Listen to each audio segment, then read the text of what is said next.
I think we have our veteran offensive player breakout for the 2025 season.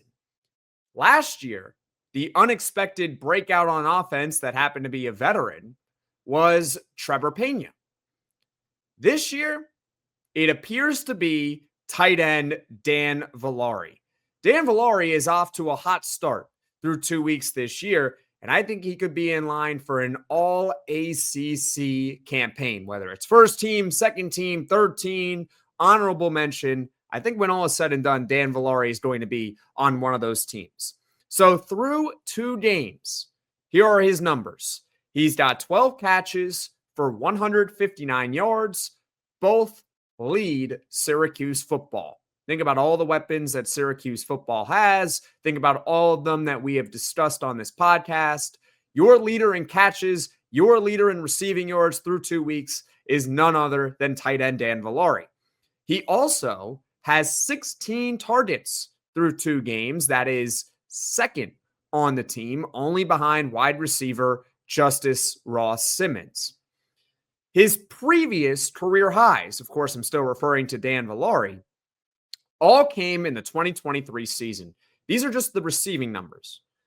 20 catches, 180 yards. So Dan Villari, knock on wood, he is going to obliterate 180 receiving yards and 3 receiving touchdowns. Also in 2023, he had more rushing yards than he had receiving yards, and he had nearly identical the amount of passing yards compared to receiving yards. Dan Villari in 2023, he was used mostly as a Swiss Army knife.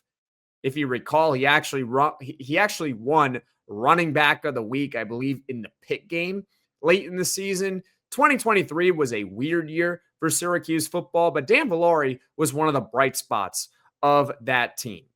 Now, Dan Villari has become not really a Swiss Army knife per se, because he could still do a lot of things, and they have him doing a lot of things, but really he has become a focal point of this offense at tight end.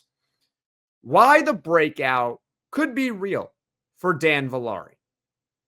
Why he could shatter all of his previous receiving career highs. And before we get to it, do you agree with me or do you disagree with me? Comment your thoughts in the comment section below. Do you think Dan Villari is an All-ACC tight end in 2025? Because I didn't think I'd be saying that through 2 weeks, but I definitely think it's possible for a guy like him.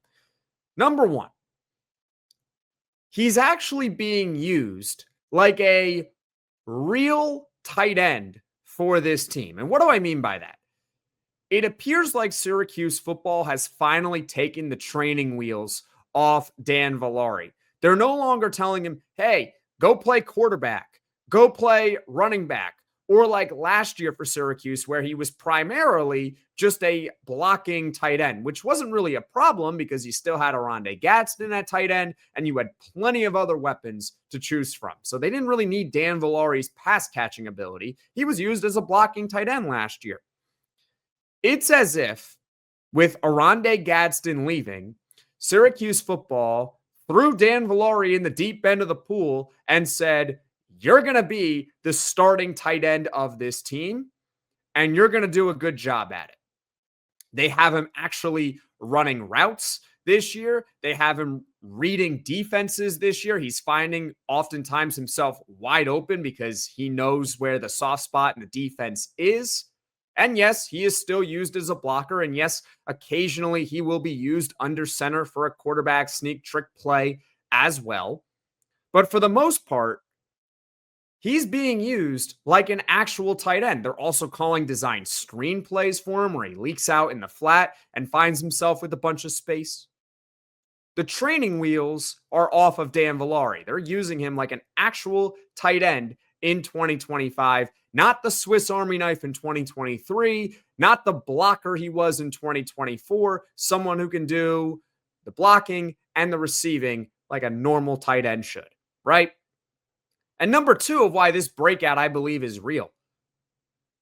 Syracuse football under Jeff Nixon, the offensive coordinator, they still love to throw the football. They are still a pass-first team.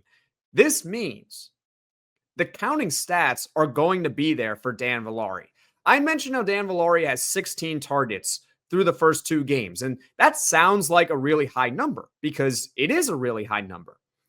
But in reality, it's not as much as you think because Syracuse football through 2 games, or at least just looking at Steve Angeli's numbers, 94 passing attempts, meaning Dan Villari's target share is only 17%, which is not super high. It's not super low either, but a 17% target share in a normal, balanced offense is not all that much. You're not going to accumulate that many stats or that high of stats with just a 17% target share.